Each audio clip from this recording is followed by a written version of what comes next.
chef din si Uncle JB at ito ang ating putahe ngayon, kalderitang manok.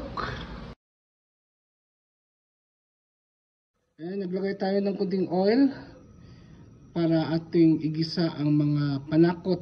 Ayun sa aking pananaliksik ay unahin daw talaga ang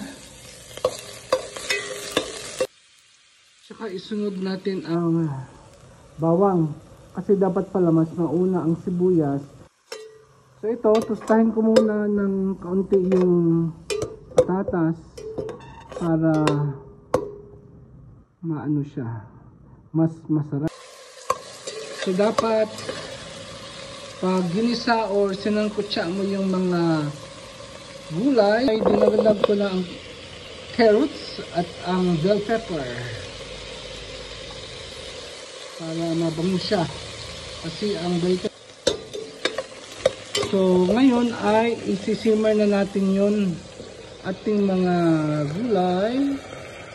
Yan, may kunting tubig at saka so ito tatakpan ko na siguro mga after 5 minutes ay okay. At dahil sa malambot ng ating carrots at patatas, idadagdag ko na yung main ingredient.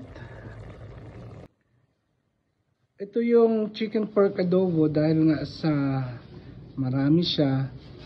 So iritoke natin, gagawin natin ngayon ng chicken caldereta. Yum yum yum.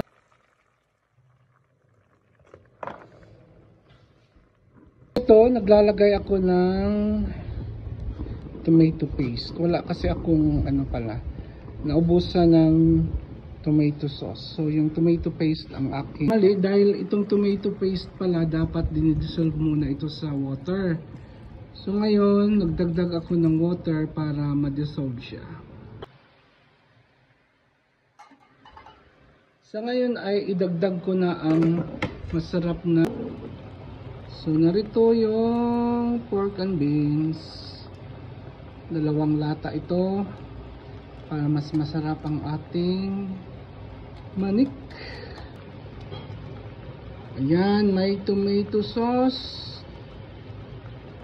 At saka meron ng masarap na pork and beans para mas masarap. At ngayon ay idadagdag ko na ang masarap na green peas. So ito, ato ng isagol.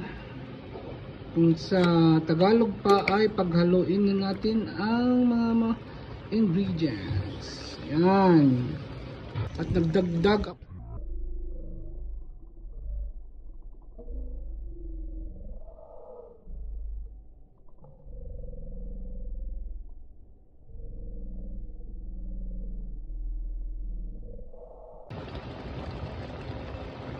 at oyster sauce naman para solve na solve talaga. At para mas bumango ang ating nilutong kaldereta ay maglalagay ako ng sesame oil. Ayan. Ito po yung ating finished product. Napakaganda ng kulay at talagang malinamnam. Kain na tayo.